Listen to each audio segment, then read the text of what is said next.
Hey everyone, welcome back to my YouTube channel ESF Engineering with UIT. ಇವತ್ತು ನಾನು ನೋಡೋದು ಬಂದುಬಿಟ್ಟು computer organization and architecture important questions. It's not important, it's just a fixed questions. ಓಕೆನಾ. Subject code ನೋಡೋದಾದರೆ BEC 306A ಆಯಿತಾ. ನೀವು ಈ ವಿಡಿಯೋನ ಕಂಪ್ಲೀಟಾಗಿ ವಾಚ್ ಮಾಡೋಕ್ಕೆ ಟ್ರೈ ಮಾಡಿ. Why? Because it's a last video.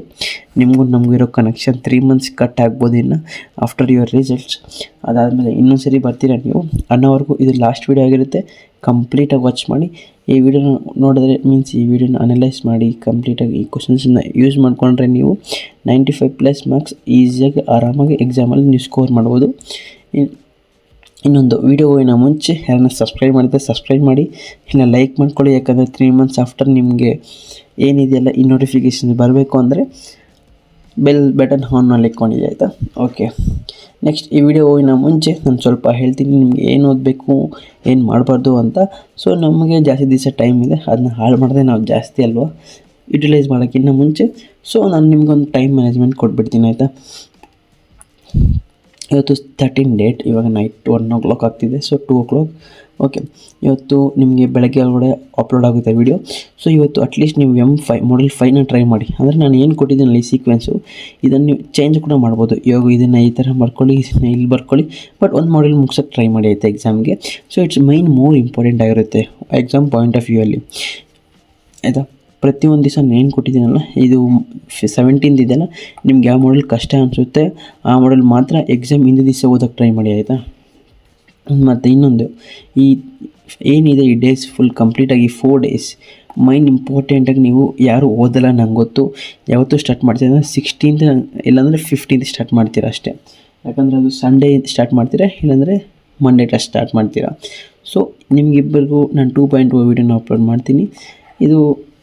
ಇದೇ ಲಾಸ್ಟ್ ವೀಡಿಯೋ ಆಗಿರ್ಬೋದು, ಬಟ್ ಹೇಳೋಕ್ಕಾಗಲ್ಲ 2.0 ವೀಡಿಯೋ ಅಪ್ಲೋಡ್ ಮಾಡ್ತೀನೋ ಇಲ್ವೋ. ವೈ? ಬಿಕಾಸ್ ಈಸಿ ಇದೆ ಸಬ್ಜೆಕ್ಟ್ ಅಂತ. ಸೊ CO ಅನ್ನೋ first of all easy subject ಇದೆ, ಬಟ್ ಕೀಪ್ ಸಪೋರ್ಟಿಂಗ್ ಆಯಿತಾ. ನಮ್ಗೆ ಹಿಂಗೆ ಇರಲಿ. ಸೊ ಆಫ್ಟರ್ 3 months ಆಲ್ಸೋ 2.0 ವೀಡಿಯೋನ ನಾನು ಟ್ರೈ ಮಾಡ್ತೀನಿ ಅಪ್ಲೋಡ್ ಮಾಡೋಕ್ಕೆ. ವೈ? ಬಿಕಾಸ್ ನಾನು ಕೊಟ್ಟಿರೋದು ಈಸಿ ಇದೆ. ಸೊ ಇವಾಗ ಅದಾಗಿತ್ತು, ನೀವು ನಮ್ಮ ಟೈಮ್ ಮ್ಯಾನೇಜ್ಮೆಂಟ್ ನೀಟಾಗಿ ಮಾಡ್ಕೊಳ್ಳಿ. ನೆಕ್ಸ್ಟು ಇದು ಲಾಸ್ಟ್ ಎಕ್ಸಾಮ್, ಯಾರಿಗೂ ಇಂಟ್ರೆಸ್ಟೇ ಬರೋಲ್ಲ ಹೇಳಬೇಕಂದ್ರೆ. 15th ಅಲ್ಲ 16th ಸ್ಟಾರ್ಟ್ ಮಾಡೋರು ಇರ್ತಾರೆ. ವೈ? ಬಿಕಾಸ್ ಇದು ಲಾಸ್ಟ್ ಎಕ್ಸಾಮ್ ಅಲ್ಲ, ಅದು ಬೇರೆ ಇಷ್ಟೊಂದು ಗ್ಯಾಪ್ ಕೊಟ್ಬಿಟ್ಟವ್ರೆ ನಿಮಗೆ ಎಲ್ಲ ಪಕ್ಕ ಎಕ್ಸಾಮ್ ಇಟ್ಬಿಟ್ಟು. ಸೊ ಯಾರಿಗೂ ಇಂಟ್ರೆಸ್ಟ್ ಬರೋಲ್ಲ, ಬಿಡೋ ನೆಕ್ಸ್ಟ್ ಟೈಮ್ ಬರ್ಕೊಳ್ಳೋಣ ಅಂತ ಹೇಳಬೇಡಿ. ಯಾಕಂದರೆ ಇದು ಈಸಿ ಇದೆ, ಟ್ರೈ ಮಾಡಿ ಇವಾಗ ಬರೆಯೋಕ್ಕೆ ಆಯಿತಾ. ಸೊ ಇಂಟ್ರೆಸ್ಟ್ ಬರೋಲ್ಲ, ಆದರೂ ಇಂಟ್ರೆಸ್ಟ್ ತೊಗೊಂಡು ಮರ್ಕೋಬಿಡಿ, ಓದ್ಕೊಳ್ಳಿ ಆಯಿತಾ. ಮತ್ತು ಇದು ನಾವು ನೋಡಿದ್ರೆ ಇಷ್ಟೊಂದು ಏನಿದೆ ಕಂಪ್ಲೀಟಾಗಿ ನಮ್ಮದಾಗಿದ್ದು ಜರ್ನಿ ನಿಮ್ಮ ಜೊತೆಗೆ ನನ್ನ ಜೊತೆಗೆ ಅದು ತುಂಬ ಚೆನ್ನಾಗಿತ್ತು.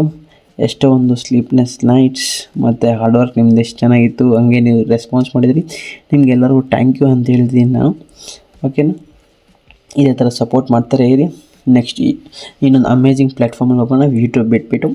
ಸೊ ಅವಾಗ ಎಲ್ಲವೂ ನಿಮಗೆ ಫ್ರೀಯಾಗಿ ಆ್ಯಕ್ಸೆಸ್ ಸಿಗ್ತಾ ಇರುತ್ತೆ. ಮೀನ್ಸ್ ಸ್ವಲ್ಪ ಜನ ಕಮೆಂಟ್ಸು ಮಾಡ್ತಾಯಿರ್ತೀರ, ಪರ್ಸ್ನಲ್ಲಾಗೆ ಮೆಸೇಜ್ ಮಾಡ್ತಾಯಿರ್ತೀರ, ಬ್ರೋ ಇದು ನೋಡೋದ್ರಿಂದ ನಾನು ಯೂಟ್ಯೂಬ್ ನೋಡೋದ್ರಿಂದ ಹಿಂಗೆ ಸ್ಕ್ರೋಲ್ ಮಾಡ್ತಾಯಿರ್ತೀನಿ ಅಂತ. So I can understand, I can feel.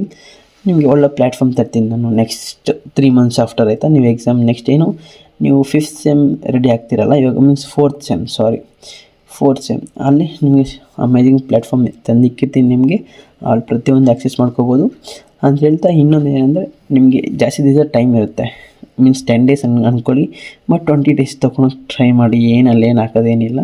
So ನೀವು ಬಂದಾಗ ಆಫ್ಟರ್ 4th ಸೆಮ್ ಮುಂಚೆ ಟೈಮಲ್ಲಿ ಏನು ಮಾಡ್ತೀರಾ ಅಂದರೆ ಒಂದು ಸೆಮಿ ಕಂಡಕ್ಟರ್ ಬಗ್ಗೆ ಓದೋಕ್ಕೆ ಟ್ರೈ ಮಾಡಿ. ಆರ್ಡಿನೋಸ್ ಇಲ್ಲಾಂದರೆ ಸೋಷಿಯಲ್ ಇಂಜಿನಿಯರಿಂಗ್, AI ಬೇಸಿಕ್ಸ್, ಇಲ್ಲಾಂದರೆ ಕೇಬಲ್ ನೆಟ್ವರ್ಕ್ಸಿಂಗ್ ಅಂದರೆ ಏನು, ಇದೆಲ್ಲ ಓದೋಕ್ಕೆ ಟ್ರೈ ಮಾಡ್ತಾನೆ ಇರಿ ಆಯಿತಾ.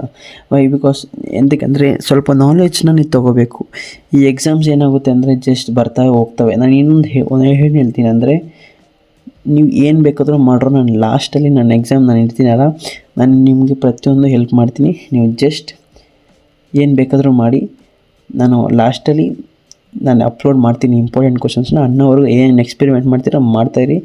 ಇನ್ನೊಂದು ಮಗ್ಗಪ್ ಮಾಡಬೇಡಿ. ಬಟ್ ಮೀನ್ಸ್ ಏನು ಎಕ್ಸ್ಪೆರಿಮೆಂಟ್ಸ್ ಹೇಳ್ತಿದ್ದೀನಿ, ಮೀನ್ಸ್ ನಾನು ಇವಾಗ ಯೂಟ್ಯೂಬ್ ಚಾನಲ್ ನಾನು ಹೆಂಗೆ ಮಾಡಿದ್ದೀನಿ ಅದೇ ಥರ ನೀವು ಕೂಡ ಒಂದು ಪ್ರಾಜೆಕ್ಟ್ಸ್ ಆಗಲಿ ಏನೋ ಒಂದು ಮಾಡ್ತಾಯಿರಬೇಕು. ಡೋಂಟ್ ಡಿಪೆಂಡ್ ಆನ್ ಪ್ಲೇಸ್ಮೆಂಟ್ಸ್ ಆಯಿತಾ. ಯಾಕಂದರೆ ಅದು ಜಾಸ್ತಿ ದೂರದ ಪ್ರಶ್ನೆ ಆಯಿತಾ. ಮೆಂಬರ್ಶಿಪ್ಸ್ ತೊಗೊಂಡಿರೋರಿಗೆ ಮೈನ್ಲಿ ತುಂಬ ಥ್ಯಾಂಕ್ಸ್ ಅಂತ ಹೇಳ್ತೀನಿ. ವೈ? ಬಿಕಾಸ್ ನೀವು ಜಾಸ್ತಿ ಸಪೋರ್ಟ್ ಮಾಡಿದ್ದೀರಾ. ಸೊ ಮತ್ತು ನಾನು ಮೆಂಬರ್ಶಿಪ್ ತೊಗೊಂಡಿರೋ ಒಂದು 75% ಅಂದರೆ ಮಿಕ್ಕಿರೋರಿಗೆಲ್ಲ ನಾನು ಫ್ರೀಯಾಗಿ ನಾನು ವಾಟ್ಸಪ್ಪಲ್ಲಿ ಎಷ್ಟು ಒಂದು 100-250 ಜನ ಮೆಸೇಜ್ ಮಾಡ್ತಾನೆ ಇರ್ತಾರೆ, ಬ್ರೋ ಅದು ಓದಬೇಕಾ ಇದು ಓದಬೇಕು ಅಂತ ಪ್ರತಿಯೊಬ್ಬರಿಗೂ ಹೇಳಿದ್ದೀನಿ ನಾನು. ಯಾರು even autonomous colleges also. So ಇಷ್ಟಾಗಿತ್ತು ನಮ್ಮದೆಲ್ಲ ಇದುವರೆಗೂ ಜರ್ನಿ. ಇವಾಗ ನೆಕ್ಸ್ಟ್ ವೀಡಿಯೋಗೆ ಹೋಗ್ಬಿಡೋಣ. ಇವಾಗ ನಿಮ್ಗೆ ಏನೋ ಡೌಟ್ಸ್ ಏನಿದ್ರೆ ನನಗೆ ವಾಟ್ಸಪ್ಪಲ್ಲಿ ಮೆಸೇಜ್ ಮಾಡಿ ಆರ್ ಇನ್ಸ್ಟಾಗ್ರಾಮಲ್ಲಿ ನಾನು ನಿಮಗೆ ಪ್ರತಿಯೊಂದು ಅಲ್ಲೇ ಹೇಳಕ್ಕೆ ಟ್ರೈ ಮಾಡ್ತೀನಿ. ಇಲ್ಲಿ ವೀಡಿಯೋದಾಗ ನಾನು ವೀಡಿಯೋಗಳು ಸ್ಟಾಪ್ ಮಾಡಿಬಿಡ್ತೀನಿ ಸ್ವಲ್ಪ ದಿವಸಕ್ಕೆ ನಿಮ್ಮ ಎಕ್ಸಾಮ್ ಬರೋವರೆಗೂ, ಓಕೆನಾ. ನೆಕ್ಸ್ಟ್ ಇಷ್ಟಾಗಿತ್ತು ನಮ್ಮದೆಲ್ಲ ಸ್ಟೋರಿ, ಆಯಿತಾ. ನೆಕ್ಸ್ಟ್ Module 1 ಸ್ಟಾರ್ಟ್ ಮಾಡೋಣ, ಆಯಿತಾ. ಏನಿಲ್ಲ 20/20 ತೊಗೋಬೋದು Module 1ನಲ್ಲಿ, ಬಟ್ ಸ್ವಲ್ಪ ಜಾಸ್ತಿ ಕ್ವಶನ್ಸ್ ಇದ್ದಾವೆ. ನಾನು ಅದನ್ನ ಹಂಗೆ ಹೇಳ್ತೀನಿ, ಯಾರು ಓದಬೇಕು ಏನು ಓದಬಾರ್ದು ಅಂದರೆ 95+ ಮಾರ್ಕ್ಸ್ ಈಸಿಯಾಗಿ ಸ್ಕೋರ್ ಮಾಡ್ಬೋದು. ನಾನು ಮೈನಾಗಿ ಹೇಳ್ತೀನಿ ನೋಡಿ, ಈ ವಿಡಿಯೋನ ನೀವು ಆಲ್ಮೋಸ್ಟ್ 17th or 16th ನೋಡ್ತಾ ಇರ್ತೀರ ಈ ವಿಡಿಯೋನ, ಓಕೆನಾ. ಹೊತ್ತು ನೋಡ್ತಿದ್ದವರು ನನಗೆ ಕಮೆಂಟ್ ಮಾಡಿ, bro I am seeing in 16th and 17th ಅಂತ, ಓಕೆನಾ. ನೆಕ್ಸ್ಟ್ Module 1 ಸ್ಟಾರ್ಟ್ ಮಾಡೋಣ. Module 1 ಏನಿಲ್ಲ, with a neat diagram describe the functionalities of computer, example ಹೈವೋ, ಆಯಿತಾ. ಇದು ಮೈನ್ ಇಂಪಾರ್ಟೆಂಟ್, ಇದು ಈಸಿ ಕ್ವಶನ್ ಇದಾಯಿತು. Next explain with a neat diagram explain the basic operation of concept of computer. ಇದು 7th ಓದಿದ್ದೀರಾ ನೀವು, 7th ಕ್ಲಾಸಲ್ಲಿ. So basic operation concept of between the processor and memory, neat diagram, block diagram, ಇದು ಅಷ್ಟೇ. ಇನ್ನು 3 ಕ್ವಶನ್ಸಲ್ಲಿ 1 question ಮಾತ್ರ ಪಕ್ಕ exam ಬಂದೇ ಬರುತ್ತೆ, ಆಯಿತಾ. So main important 10 marks series ಎಲ್ಲ ಇದೆಲ್ಲ, ಓಕೆ. 10 ಮಾರ್ಕ್ಸ್ಗಂತೂ ಇನ್ ದಿಸ್ 3 ಕ್ವಶನ್ 1 ಕ್ವಶನ್ ಮಾತ್ರ ಪಕ್ಕ ಬಂದೇ ಇರುತ್ತೆ, ಯಾವುದೂ ಮಿಸ್ ಮಾಡೋಕ್ಕೆ ಹೋಗ್ಬಿಡಿ, ಯಾಕಂದರೆ ಇದೆಲ್ಲ ನೀವು ತಿಳ್ಕೋಬೇಕು ಆ್ಯಂಡ್ ಆಲ್ಸೋ ಅಂಡರ್ಸ್ಟ್ಯಾಂಡ್, ಆಯಿತಾ. Next define the bit addressability, big endian and little endian memory assignments and return the difference of little endian. ನೋಡಿ, ಇದರಲ್ಲಿ ನಾನು ಕ್ವಶನ್ಸ್ನ ಸ್ವಲ್ಪ ಡಿವೈಡ್ ಮಾಡಿಕೊಟ್ಟಿದ್ದೀನಿ. ಮೀನ್ಸ್ ಹೆಂಗಂದರೆ ಇಲ್ಲೊಂದು ಕ್ವಶನ್, ಇಲ್ಲೊಂದು ಕ್ವಶನ್, 3 ಕ್ವಶನ್ ಒಂದರಲ್ಲೇ ಸೇರಿಸಿದ್ದೀನಿ. ಬಟ್ ಎಂತಕ್ಕಂದರೆ ನೀವು ಕಂಟಿನ್ಯೂಸ್ ಓದ್ಕೊಂಡು ಹೋಗ್ಬಿಟ್ರೆ ನಿಮ್ಮ ಟಾಪಿಕ್ ಅರ್ಥ ಆಗ್ಬಿಡುತ್ತೆ ಅಂತ. ಸೊ ಇದು ಮೈನ್ ಇಂಪಾರ್ಟೆಂಟ್ ಕ್ವಶನ್ಸ್ ಆಗಿರುತ್ತೆ, ಆಯಿತಾ. ಇದು ಸೆಕೆಂಡ್ ಒಂದು.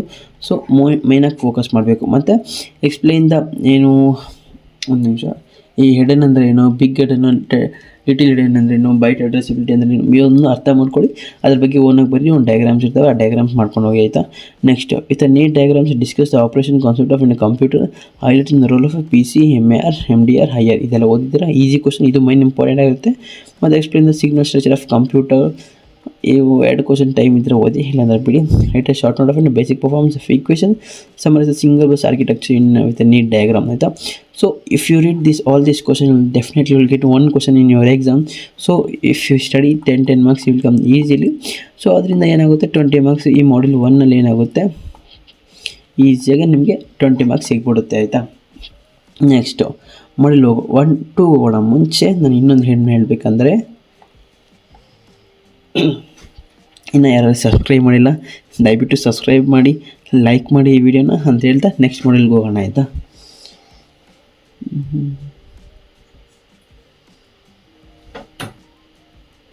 Module 2ಅಲ್ಲಿ ಕಲರ್ ಚೇಂಜ್. Module 2 ಇದೆ. ಡಿಫೈನ್ ಅಡ್ರೆಸ್ಸಿಂಗ್ ಮೋಡ್ ಅಂದರೆ ಏನು, ಎಕ್ಸ್ಪ್ಲೈನ್ ಎನಿ 5 ಅಡ್ರೆಸ್ಸಿಂಗ್ ಮೋಡ್ಸ್ ಅಂದರೆ ಏನು.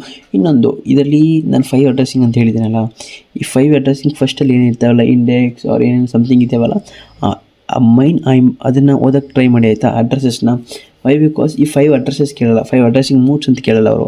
ಆ 5 ಅಡ್ರೆಸ್ಸಿಂಗ್ ಮೂಡ್ಸ್ ಏನಿದೆ ಅವನ್ನ ತಂದುಬಿಟ್ಟು ಇಲ್ಲಿ ಇಕ್ಬಿಟ್ಟು ಅವನ್ನ ಎಕ್ಸ್ಪ್ಲೇನ್ ಮಾಡೋಕ್ಕೆ ಹೇಳ್ತಾರೆ. ಸೊ ಮೈನ್ ಇಂಪಾರ್ಟೆಂಟ್ ಅದೇನು ಬೇರೆ ಕ್ವಶನ್ಸಲ್ಲಿ ಪ್ರೀವಿಯಸ್ ಇಯರ್ ಕ್ವಶನ್ ಪೇಪರಲ್ಲಿ ಇದೆಯೋ ಅದನ್ನು ನೋಡ್ಕೊಳ್ಳೋಕೆ ಟ್ರೈ ಮಾಡಿ, ಆಯಿತಾ. ಅದೇ ಬರೋ ಚಾನ್ಸಸ್, ಮೀನ್ಸ್ ಇದೇ ಕ್ವಶನ್ನೇ ಬರುತ್ತೆ, ಬಟ್ ಟೈಪ್ಸ್ ಡಿಫ್ರೆಂಟ್ ಅಷ್ಟೇ. ಏನು 5 ಅಡ್ರೆಸಸ್ ಹೇಳಿದರೆ ನೀವು ಬೇಕಾಗಿಷ್ಟು ಟೈಪ್ಸ್ ಓದ್ಕೊಳೋದಲ್ಲ, ಅಲ್ಲೇನಿದೆ ಅದನ್ನ ಓದ್ಕೊಂಡು ಟ್ರೈ ಮಾಡಿ, ಆಯಿತಾ. ಇದು ಮೈನ್ ಇಂಪಾರ್ಟೆಂಟ್. ಇದು ನಾನು ಕನ್ಫ್ಯೂಸ್ ಮಾಡ್ತಿದ್ದೀನಿ, ಬಟ್ ಒಂದೇ ಸಿಂಪಲಾಗಿ ಹೇಳ್ತೀನಿ ನೋಡಿ. ಈ 5 ಅಡ್ರೆಸ್ಸಿಂಗ್ ಮೂಡ್ಸ್ ಏನಿದೆಯಲ್ಲ, ಇದನ್ನು ನೀವು ಕೊಟ್ಟಿರೋದನ್ನ ನೀಟಾಗಿ ಅರ್ಥ ಮಾಡ್ಕೊಂಡು ಓದ್ಕೊಳ್ಳಿ, ಅಷ್ಟೇ, ಇನ್ನೇನೂ ಇಲ್ಲ. ಬಟ್ ಕ್ವಶನ್ ಇಂಪ್ಲಿಮೆಂಟೇಷನ್ ಬರುತ್ತೆ, ಮತ್ತು ಎಕ್ಸ್ಪ್ಲೈನ್ ದ ಅಡ್ರೆಸ್ಸಿಂಗ್ ಮೂಡ್ಸ್ ಅಂತ ಕೊಡ್ತಾರೆ ಅಷ್ಟೇ, 5 ಅಡ್ರೆಸ್ಸಿಂಗ್ ಮೂಡ್ಸ್ ಅಂತ ಕೊಡೋಲ್ಲ. ಸೊ ಇಷ್ಟೇ ಈ ಕ್ವಶನ್. ಮತ್ತು ನೆಕ್ಸ್ಟ್ ಒಂದು ಡಿಫೆನ್ಸ್ ಸ್ಟ್ಯಾಕ್ ಅಂದರೆ ಏನು, explain the push pop operation stack with neat diagram explain. ಇಂದು 2 ಕ್ವಶನ್ 1 ಕ್ವಶನ್ ಪಕ್ಕ ಬಂದೇ ಬರುತ್ತೆ ಎಕ್ಸಾಮ್ಗೆ. ಸೊ ನಾವು need to worry about that, okay. 10 marks. ನಾನು ಇನ್ನೊಂದು ಹೇಳೋದು ಮಾಡ್ತೀನಿ ನಿಮಗೆ, ಪಾಸಿಂಗ್ ಪ್ಯಾಕೇಜ್ ಅವ್ರಿಗೆ Module 5, 4, 2, 1 ಸಾಕು. 3 ಸ್ವಲ್ಪ ಜಾಸ್ತಿ ಇದಾವೆ ಕ್ವಶನು, ಪ್ರಾಬ್ಲಮ್ ಓದಬೇಕು. ಸೊ ಅದು ಮರ್ತಿ ನಾನು ಹೇಳಿದೆ ಫಸ್ಟಲ್ಲೇ. ಓದ್ಕೊಳ್ಳೈತೆ. ನೆಕ್ಸ್ಟ್ ಒಂದು what is the subroutine with pseudo code programming segment of illustrate the parameters passing using the register ಮತ್ತು explain the stack operation with example ಮತ್ತು assembly directors and explain the ಮತ್ತು ಪ್ರೋಗ್ರಾಮ್ ಇದು ಇದೆ. ಇದು ಇನ್ನೊಂದು program ಇದೆ, ನಿಮ್ಗೆ ಬೇಕಾದರೆ ಓದ್ಕೋಬೋದು. ಮಾಡಲ್ 2 ಅಲ್ಲಿ ಪ್ರೋಗ್ರಾಮ್ಸ್ 1 2 3 4 ಇದೆ ಪ್ರೋಗ್ರಾಮ್ಸು. ಅದು ಬೇಕಾದರೆ ಓದ್ಕೊಳ್ಳಿ. ಔಟ್ ಆಫ್ 100 ಯಾರು ಬೇಕೋ ಅವ್ರು ಓದ್ಕೊಳ್ಳೋಂಗೆ ಟ್ರೈ ಮಾಡಿ. ಇನ್ನೇನಿದೆ ಇಷ್ಟು ಕ್ವಶನ್ಸ್ ಎಲ್ಲ ಬರುತ್ತೆ. ಇದು ಬಿಟ್ಟು ಇನ್ನೇನು ಕ್ವಶನ್ಸ್ ಎಕ್ಸಾಮ್ಸ್ ಬರೋದೇ ಇಲ್ಲ. ಸೊ 10 ಮಾರ್ಕ್ಸ್ ಸೀರೀಸ್ ಆಗಿಬಿಟ್ರೆ ಇಷ್ಟೇ ಕ್ವಶನ್ ಬರುತ್ತೆ. 7 ಮಾರ್ಕ್ಸ್ ಸೀರೀಸ್ ಆದರೆ ಆ ಪ್ರೋಗ್ರಾಮ್ ಬರೋ ಚಾನ್ಸಸ್ ಜಾಸ್ತಿ ಇರುತ್ತೆ, ಆಯಿತಾ. ಸೊ ನನ್ನ ಪ್ರಕಾರ 10 ಮಾರ್ಕ್ಸ್ ಇದೇ ಬರುತ್ತೆ. So 10 marks. ನೆಕ್ಸ್ಟ್ ಮಾಡಲ್ 3ಗೆ ಹೋಗೋಣ. ಮಾಡಲ್ 3ಗೆ ಹೋಗೋಣ ಮುಂಚೆ ಇನ್ನೊಂದು ಏನು ಹೇಳ್ತೀನಿ ಅಂದರೆ, ಎಕ್ಸಾಮ್ ಬರೆಯುವಾಗ ಪ್ರತಿಯೊಬ್ಬರು ಇದನ್ನು ಡಯಾಗ್ರಾಮ್ ಮೇಯ್ನ್ ಇಂಪಾರ್ಟೆಂಟಾಗಿ ಡಯಾಗ್ರಾಮ್ ಬರೀಬೇಕು. ಮತ್ತು ಇನ್ನೊಂದು ಎಕ್ಸ್ಪ್ಲನೇಷನ್ ನೀಟಾಗಿರಲಿ, ಡೆಫಿನೇಷನ್ ಇರಲಿ, ಮತ್ತು ಸ್ಟೆಪ್ಸ್ ಅನ್ನೋದು ಓನ್ ವರ್ಡ್ಸಾಗಿ ಟ್ರೈ ಮಾಡಿ ಬರೆಯೋಕ್ಕೆ. ಯಾರು ಮಗ್ಗಪ್ ಮಾಡಬೇಡಿ, ಆಯಿತಾ. ನಾನು ಸ್ವಲ್ಪ ಜನ ನೋಡಿದ್ದೀನಿ ಮಗ್ಗಪ್ ಮಾಡ್ತೀರಾ, so don't do that, okay. ಇನ್ನೊಂದು ಮಾಡಲ್ 3ಗೆ ಹೋಗೋಣ. ಮಾಡಲ್ 3 ಓಕೆನಾ. ಮುಂಚೆ ನಾನು ಇನ್ನೊಂದು ಹೇಳ್ತೀನಿ ಏನಂದರೆ, ಇದು ಪಾರ್ಟ್ ಬಿ, ಆಯಿತಾ. ನಾನು ಬೇಸಿಕಲಿ ಏನು ಮಾಡ್ತೀನಿ ಅಂದರೆ, ಕೋಡಿಂಗ್ ಸಬ್ಜೆಕ್ಟ್ಸಲ್ಲಿ ನಮಗೆ ಪಾರ್ಟ್ ಎದಲ್ಲಿ ನಮಗೆ ಇಂಪಾರ್ಟೆಂಟ್ ಕ್ವಶನ್ ಸಿಗೋಲ್ಲ. Why? Because it's a program ಬರ್ತಾ ಇರುತ್ತೆ ಇಲ್ಲಿ ಪ್ರೋಗ್ರಾಮ್. ಅದು ಬಂದುಬಿಟ್ಟು ಇಲ್ಲಿ ಪಾರ್ಟ್ ಬಿ ಏನಾಗುತ್ತೆ ಅಂದರೆ, ಇದು ಡಬಲ್ ಪ್ರೋಗ್ರಾಮ್ ಬರುತ್ತೆ. ಒಂದು ಪ್ರೋಗ್ರಾಮ್ ಅಲ್ಲ, 2 ಪ್ರೋಗ್ರಾಮ್ ಬರುತ್ತೆ. ಬಟ್ ಈ ಸಬ್ಜೆಕ್ಟಲ್ಲಿ ಏನಾಗಿದೆ ಅಂದರೆ ಪ್ರೋಗ್ರಾಮಿಂಗ್ ಬರಲ್ಲ. ಅದಕ್ಕೆ ಏನಾಗಿದೆ ಅಂದರೆ ಜಾಸ್ತಿ ಕ್ವಶನ್ಸ್ ಇರ್ತವೆ. ಫಸ್ಟ್ ಪಾರ್ಟ್ ಎದಲ್ಲಿ ಇಂಪ್ಲಿಮೆಂಟೇಷನ್ ಕ್ವಶನ್ಸ್ ಜಾಸ್ತಿ ಬರೋ ಚಾನ್ಸಸ್ ಜಾಸ್ತಿ ಇರುತ್ತೆ. ಸೊ ಅದರಿಂದ ನಾನು ಏನು ಮಾಡಿದ್ದೀನಿ ಅಂದರೆ ಪಾರ್ಟ್ ಬಿ ತೊಗೊಂಡಿದ್ದೀನಿ. ಪಾರ್ಟ್ ಬಿಯಲ್ಲಿ ಸ್ವಲ್ಪ ಕ್ವಶನ್ಸ್ ಇರುತ್ತೆ, ಸ್ಮಾರ್ಟಾಗಿ ಈಸಿಯಾಗಿ ಓದ್ಕೋಬೋದು ಅದರಿಂದ, ಆಯಿತಾ. Next what is interpret with example illustrate the concept of interpret ಮತ್ತು illustration interpret priority scheme of neat diagram ಮತ್ತು ಮೆಥಡ್ಸ್ ಆಫ್ ಇಂಟರ್ಪ್ರೆಟ್ ಮಾಡಿ. ಇದು ನಾನೇನು ಈ 3 ಕ್ವಶನ್, ಈ 3 ಕ್ವಶನ್ ಓದಿ ಸಾಕು. 3 ಕ್ವಶನ್ 10 ಮಾರ್ಕ್ಸ್ ಬಂದುಬಿಡುತ್ತಲ್ಲ. 3 ಕ್ವಶನ್ ಓದೋಕೆ ಟ್ರೈ ಮಾಡಿ. ಮತ್ತು next define the DMA controller ಅಂದರೆ ಏನು, computer system neat diagram, bus distribution ಅಂದರೆ ಏನು, ಸೆಂಟ್ರಲೈಸರ್ ಬಸ್ ಮತ್ತು ಆರ್ಬಿಟ್ರೇಷನ್ ಮೆಕ್ಯಾನಿಸಮ್ ಮತ್ತು ನೀ ಡಯಾಗ್ರಾಮ್, ಇದು ಇಂಪಾರ್ಟೆಂಟು. ಮತ್ತು explain the register involve DMA interference illustration DMA explain. ಮತ್ತು ಈ ಕ್ವಶನ್ಸಲ್ಲಿ ಏನಿದೆಯಲ್ಲ 7 ಮಾರ್ಕ್ಸ್ ಇಲ್ಲಿ ಆರಾಮಾಗಿ ಬಂತಲ್ಲ, ಯಾಕಂದರೆ ಇದು ಮೈನ್ ಇಂಪಾರ್ಟೆಂಟ್ ಆಗುತ್ತೆ. ಬಟ್ ಇದು ಏನಾಗಿದೆ ಅಂದರೆ 50% ಚಾನ್ಸಸ್ ಇರುತ್ತೆ. Why? Because if come on a paper like 7 series, ನೀವು 10 ಸೀರೀಸ್ ಏನು ಮಾಡ್ತೀರಾ, ಬರೋದಿಲ್ಲ. ಅದಕ್ಕೆ ಏನಾಗುತ್ತೆ, 7 ಮಾರ್ಕ್ಸ್ ಡಿವೈಡ್ ಆಗುತ್ತೆ. 7 ಮಾರ್ಕ್ಸ್ ಡಿವೈಡ್ ಬಂದರೂ ಇದೇ ಇಂಪಾರ್ಟೆಂಟ್, ಇದೇ ಫಿಕ್ಸ್ ಕ್ವಶನ್. 7 ಸೀರೀಸ್ ಬಂದರೆ ಇದೇ ಫಿಕ್ಸ್ಡ್ ಕ್ವಶನ್, ಇದೇ ಕ್ವಶನ್ ಎಕ್ಸಾಮ್ ಬರುತ್ತೆ. ಅಕಸ್ಮಾತ್ ನಿಮಗೇನು 10 ಸೀರೀಸ್ ಬಂದುಬಿಟ್ರೆ ಈ ಕ್ವಶನೇ ಬರೋಲ್ಲ, ಮಿಕ್ಕಿದ ಇದರಲ್ಲೇ ಕವರ್ ಆಗಿಬಿಡುತ್ತೆ. ಸೊ ಅದರಿಂದ ನೋಡ್ಕೊಳ್ಳಿ ಹೆಂಗೆ ಮಾಡ್ತೀರಾ ಅಂತ. ಪ್ರತಿಯೊಂದು ಓದೋಕ್ಕೆ ಟೈಮ್ ಮಾಡಿ, ಯಾಕಂದರೆ ಟೈಮ್ ಒಂದು ದಿವಸಕ್ಕೆ ಒಂದು ಮಾಡಿಲ್ಲ ಯಾವ ಲೆಕ್ಕ ನಿಮಗೆ. ಆದರೂ ಬ್ಯಾಕ್ಲಾಗ್ ಇರುತ್ತೆ, ಬಟ್ ಇಟ್ಸ್ ಓಕೆ, ಆರಾಮ್ ಮುಗಿಸಿ, ಆಯಿತಾ. ಇದರಲ್ಲಿ ಏನಿಲ್ಲ, 20 ಆರಾಮಾಗಿ ತೊಗೋಬೋದು ಈ ಮಾಡ್ಯೂಲಲ್ಲಿ. ನೀವು ಇದನ್ನು ಓದೋಕ್ಕೆ ಟ್ರೈ ಮಾಡ್ರೋ, ಏನು ಅಷ್ಟೊಂದು ದೊಡ್ಡ ಕಷ್ಟ ಏನಿಲ್ಲ, ಆಯಿತಾ. ಮಾಡಲ್ 3 ಕೂಡ ಅಷ್ಟೇ, ಆಯಿತಾ. ನೆಕ್ಸ್ಟ್ ಮಾಡಲ್ 4 ಹೋಗೋಣ. ಮಾಡಲ್ 4 ನಮ್ಮ ಸ್ಟೂಡೆಂಟ್ಸ್ಗೆ ಇಷ್ಟ ಬ್ಲೂ ಕಲರ್, ಓಕೆನಾ. ನೆಕ್ಸ್ಟ್ ಮಾಡಲ್ 4 ವಿತ್ ನೀ diagram explain the principles of working magnetic desk ಅಂದರೆ ಏನು, ಮತ್ತು ನೀ ಡಯಾಗ್ರಾಮ್ ವರ್ಚುವಲ್ ಮೆಮೊರಿ ಅಂದರೆ ಏನು. ವರ್ಚುವಲ್ ಮೆಮೊರಿ ಮೇಲೆ ನಾನು ಹೇಳಿದ್ನಲ್ಲ, ನೀವು ಎಕ್ಸಾಮ್ ಆದಮೇಲೆ ಇದ್ರ ಬಗ್ಗೆನೂ ನೀವು ಸ್ವಲ್ಪ ಕೆಲಸ ಮಾಡಬೇಕಾಗುತ್ತೆ. ವರ್ಚುವಲ್ ಮೆಮೊರಿ ಅಂದರೆ ಏನು, ವರ್ಚುವಲ್ ಏನಾಗುತ್ತೆ, ಪ್ರತಿಯೊಂದು ಅಷ್ಟೇ, ಓಕೆನಾ. Virtual memory is main important for future ಆಗಿರುತ್ತೆ. Like in semi conductors virtual ಅಷ್ಟೇ, ವರ್ಚುವಲ್ ಮೆಮೊರಿ ಕೂಡ ಅಷ್ಟೇ ಆಗಿರುತ್ತೆ. ಸೊ ಇಲ್ಯೂಷನ್ಸ್ ಪ್ರತಿಯೊಂದು ಕೂಡ ಆತ. ಮತ್ತು 5 ಫ್ಲೋಟಿಂಗ್ ಮೆಮೊರಿ ಕಾನ್ಸೆಪ್ಟ್, ಆಯಿತಾ. ಇನ್ ದಿಸ್ 3 ಕ್ವಶನ್ ಒಂದು ಕ್ವಶನ್ ಮಾತ್ರ ಎಕ್ಸಾಮ್ ಬಂದೇ ಬರುತ್ತೆ, ಆಯಿತಾ. ಇನ್ ದಿಸ್ 2 ಕ್ವಶನ್, ಒಂದು ಕ್ವಶನ್ ಎಕ್ಸಾಮ್. ಇನ್ನು 3 ಓದೋಕ್ಕೆ ಟ್ರೈ ಮಾಡಿ. 3ರಲ್ಲಿ 1 ಮಾರ್ಕ್ಸ್ ಬರುತ್ತೆ, ಒಂದು ಕ್ವಶನ್ ಬರುತ್ತೆ, 10 ಮಾರ್ಕ್ಸ್, ಆಯಿತಾ.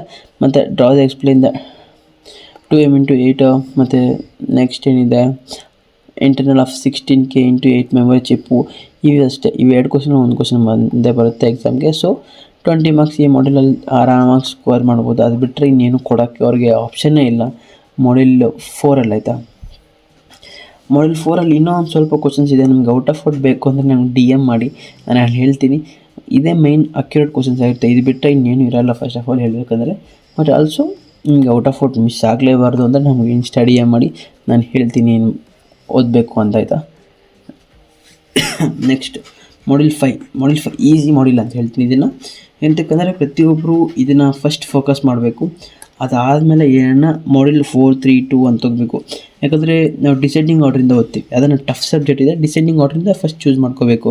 ವೈ? ಬಿಕಾಸ್ ಮಾಡಲ್ 5ಅಲ್ಲಿ 3 ಇಂಪಾರ್ಟೆಂಟ್ ಫಿಕ್ಸ್ಡ್ ಕ್ವಶನ್ಸ್ ಇರ್ತವೆ. ಸೊ ಆಯಿತಾ. ಅಸೆಂಡಿಂಗ್ ಆರ್ಡ್ರಿಂದ ಬಂದರೆ ಫಸ್ಟಲ್ಲೇ ನಾವು ಬಿಟ್ಬಿಡ್ತೀವಿ, ಓದಬಾರ್ದು, ಓದೋಕ್ಕೆ ಆಗೋಲ್ಲ, ಏನು ಓದ್ತೀವಿ ಬಿಡು ಅಂದ್ಬಿಟ್ಟು. ಸೊ ನಾವು Module 5 ಸ್ಟಾರ್ಟ್ ಮಾಡೋಣ ಆಯಿತಾ. Explain the single bus organisation path inside the process with neat diagram ಮತ್ತು develop the control signals of sequence instruction add R13. ನೋಡೋ ಯಾರನ್ನ ನೀವು ಬ್ರೋ ನಂಗೆ ಜಸ್ಟ್ ಪಾಸಿಂಗ್ ಬೇಕು ಅಷ್ಟೇ ಕೊಡಿ ಅಂದರೆ ಇವೆರಡೇ ಕ್ವಶನ್ ಓದೋರು 20 ಮಾರ್ಕ್ಸ್ ಇದರಲ್ಲೇ ಬಂದುಬಿಡುತ್ತೆ. ಇವೆರಡು ಕ್ವಶನ್ ಓದೋಕ್ಕೆ ಟ್ರೈ ಮಾಡಿ ಆಯಿತಾ. ಯಾಕಂದರೆ ನಾನು ಪ್ರತಿಯೊಬ್ಬರಿಗೂ ಹೇಳ್ತಿಲ್ಲ, who are not taking a risk ತೊಗೊಂಡು ರೆಡಿ ಇದ್ದರೆ ಮಾತ್ರ ಇದು 2 ಕ್ವಶನ್ ಓದೋಕ್ಕೆ ಟ್ರೈ ಮಾಡಿ. ಬ್ರೋ ಇಲ್ಲ ನನಗೆ 20 ಬೇಕೇ ಬೇಕು ಅಂದವರು ಈ ಕ್ವಶನ್ಸನ್ನು ಓದಬೇಕಾಗುತ್ತೆ. Hardware control unit organisation relevant diagrams, micro program control unit design relevant diagram. ಇದು ಏನು ಜಸ್ಟ್ ಡಯಾಗ್ರಾಮ್ ಬರೀಬೇಕು, ಅದ್ರ ಬಗ್ಗೆ ಏನೋ ಎಕ್ಸ್ಪ್ಲೈನ್ ಮಾಡಿ.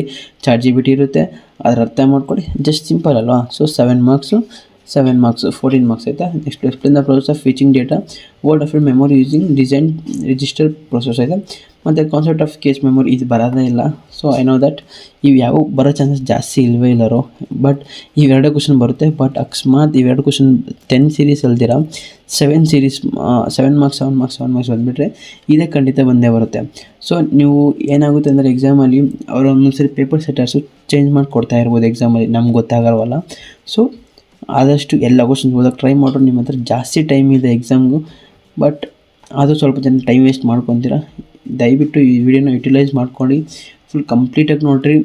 ಮತ್ತು ಇನ್ನೊಂದು ಸ್ಕಿಪ್ ಮಾಡಿಬಿಟ್ಟು ನೋಡ್ಕೋಬೇಡಿ, ಯಾಕಂದ್ರೆ ನಾನು ಸ್ವಲ್ಪ ಇಂಪಾರ್ಟೆಂಟ್ ಕ್ವಶನ್ಸ್ ಹೇಳಿರ್ತೀನಲ್ವ. ಸೊ ಆಯಿತಾ, ಇದಾಗಿತ್ತು ಈ ವಿಡಿಯೋ.